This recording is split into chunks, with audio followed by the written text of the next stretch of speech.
অনেকেই আছেন যারা জিলাপি তৈরি করতে গিয়ে বারবার ব্যর্থ হয়েছেন, ব্যাটার নষ্ট করেছেন। মূলত তাদের জন্যই আমার আজকের রেসিপি। আজকের রেসিপিতে আমি আপনাদের সাথে কিছু গোপন টিপস শেয়ার করব। এই টিপসটা মূলত মিষ্টির দোকানিগুলো কখনোই কারো সঙ্গে শেয়ার করে না। এই টিপসটা ফলো করলে আপনাদের জিলাপিগুলো কিন্তু একদম মচমচে আর রসালো হবে। যারা কখনো জিলাপি তৈরি করেননি তারাও পারফেক্টভাবে তৈরি করতে পারবেন। এক কথায় আপনার ব্যাটার যেমনই হোক না কেন জিলাপি একদম পারফেক্ট হবে যদি আজকের রেসিপিটি পুরোপুরি ওয়াচ করেন। জিলাপি তৈরি করার জন্য প্রথমে আমরা শিরা তৈরি করব। তাই চুলায় একটি প্যান বসিয়ে দিয়ে দিয়েছি 1.5 কাপ পরিমাণ চিনি।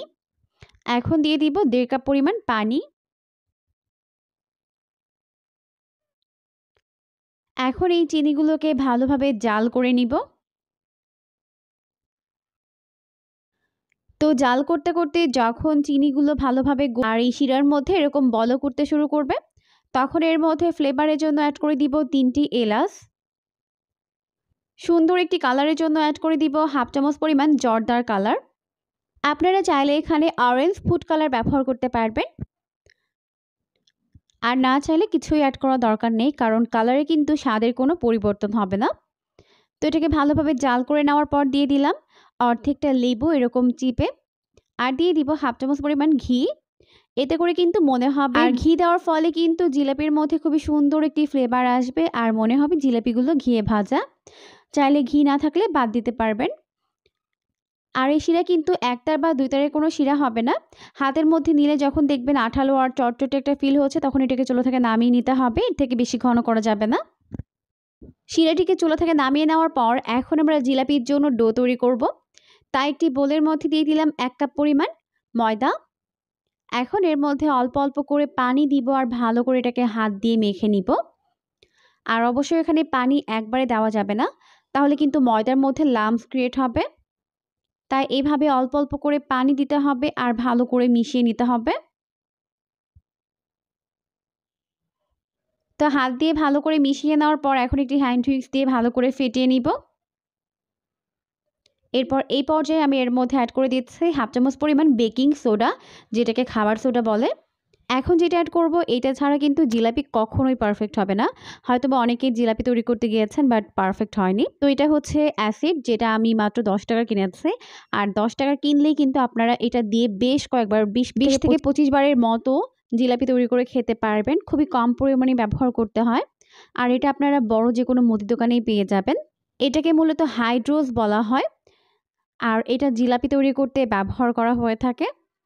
এটা ছাড়া কিন্তু কখনোই জিলাপি পারফেক্ট হবে না। আপনি যতই চেষ্টা করেন না কেন, কখনোই আপনি পারফেক্টভাবে জিলাপি তৈরি করতে পারবেন না, যদি এখানে হাইড্রোজ মিক্স না করেন।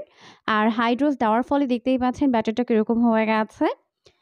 এইভাবে হাত দিয়ে তুললে এরকম অনেকটা লম্বা তারের মতো হবে, দেখতেই পাচ্ছেন এরকম হবে। তো এখন এটাকে ভালো করে ফেটিয়ে নিচ্ছে।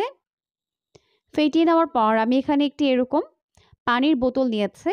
আমি আজকে আপনাদেরকে 2টা পদ্ধতিতে জিলাপি তৈরি করে দেখাবো। আপনারা চাইলে 2টা বা একটি ফলো করতে পারবেন। এখন প্রথমে ব্যাটারগুলোকে আমি এই বোতলের মধ্যে ভরিয়ে নিব। ব্যাটারগুলোকে বোতলের মধ্যে ভরিয়ে নেওয়ার পর এর মুখটাকে ভালো করে আটকে দিতে হবে। আপনারা চাইলে পানির বোতলে তৈরি করতে পারবেন, আবার এর থেকে সহজ করে যদি তৈরি করতে চান, তাহলে বাসায় থাকা যে কোনো একটু মোটা পলি নিয়ে নেবেন। এই পলির মধ্যে ব্যাটারগুলোকে ভরিয়ে নেওয়ার পর এইভাবে গরম তেলের মধ্যে দিয়ে দিতে হবে। আর এখানে আরও একটি টিপস হচ্ছে, তেলটাকে খুব ভালোভাবে হাই ফ্লেমে গরম করতে হবে। তেল যদি ভালোভাবে গরম না হয়, তাহলে কিন্তু আপনার জিলাপিগুলো কখনোই পারফেক্ট হবে না, চুপসে যাবে একটা সাইড থেকে। তাই অবশ্যই তেলটিকে খুব ভালোভাবে গরম করে তারপর এর মধ্যে ব্যাটার দিতে হবে। তেল ভালোভাবে গরম হলে কিন্তু ব্যাটার দেওয়ার সাথে সাথে এটা ফুলে তেলের উপরে ভেসে উঠবে। তো এখন আমি একটি ব্যাচে যতগুলো তৈরি করা যায় ততগুলো তৈরি করে নিব। আমি হয়তো জিলাপির প্যাচগুলোকে পারফেক্টভাবে দিতে পারতেছি না। আপনারা হয়তো আমার থেকেও ভালো করে জিলাপির প্যাচ দিতে পারবেন। তবে রেসিপি কিন্তু একদম পারফেক্ট। এভাবে কিন্তু যে কেউ তৈরি করতে পারবেন। রেসিপির মধ্যে কিন্তু কোনো ভুল নেই। যারা বারবার জিলাপি তৈরি করতে গিয়ে ব্যর্থ হয়েছেন, তারা অবশ্যই আমার রেসিপিটিকে একবার ফলো করে দেখবেন। অন্তত কখনোই আর জিলাপি তৈরি করতে গিয়ে ব্যর্থ হবেন না। তো দেখতেই পাচ্ছেন কত ভালোভাবে ফুলে উঠেছে। এখন আমি জিলাপিগুলোকে একটু মচমচে করে ভেজে নিব। তো উল্টে পাল্টে আমি জিলাপিগুলোকে এরকম গোল্ডেন ব্রাউন করে ভেজে নিয়েছি। এখন ভালোভাবে তেল ঝরিয়ে এটাকে তেল থেকে উঠিয়ে নিতে হবে। তো তেল থেকে উঠিয়ে নেওয়ার পর সরাসরি তেলটাকে ভালোভাবে ঝরিয়ে নেওয়ার পর গরম শিরার মধ্যে দিয়ে দিব। জিলাপিগুলোকে কিন্তু তৈরি করে রেখে দেওয়া যাবে না, সরাসরি শিরার মধ্যে দিতে হবে। আর এই পর্যায়ে কিন্তু শিরা গরম থাকবে। আমি পাশের চুলার আঁচটিকে একদম লো ফ্লেমে দিয়ে শিরাটিকে রেখে দিয়েছিলাম। তবে অবশ্যই লক্ষ্য রাখবেন এর মধ্যে যেন শিরা আবার ঘন না হয়ে যায়। খুব বেশি সময় কিন্তু আবার শিরাগুলোকে চুলা অন করে রাখা যাবে না, তাহলে কিন্তু শিরা ঘন হয়ে যাবে। তখন দেখা যাবে জিলাপির মধ্যে শিরা ভালোভাবে ঢুকবে না। জিলাপিগুলোকে শিরার মধ্যে ভালোভাবে ডিপ করে নিয়েছে, এখন উঠিয়ে নিয়েছে। আপনাদের দেখানোর সুবিধার্থে আমি এটাকে চুলার উপরে রেখেছি, এতে করে কিন্তু শিরা আবার ঘন হতে শুরু করেছে। আপনারা কিন্তু এটাকে কখনোই চুলার উপরে রাখবেন না, নিচে রেখে তারপরে কাজটা করতে হবে।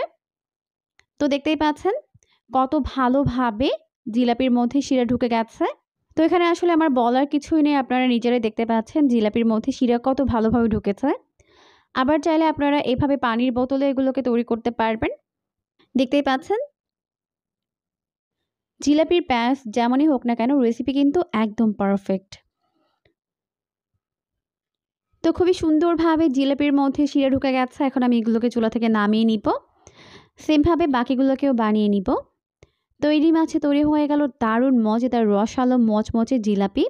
এভাবে যে কেউ কিন্তু জিলাপি তৈরি করে ফেলতে পারবেন। খেতে দারুণ মজার হয়েছে, অবশ্যই বাসায় ট্রাই করবেন। দেখবেন পরিবারের ছোট বড় সবাই অনেক বেশি পছন্দ করবে। দেখতেই পাচ্ছেন কত ভালোভাবে ভেতরে শিরা ঢুকেছে।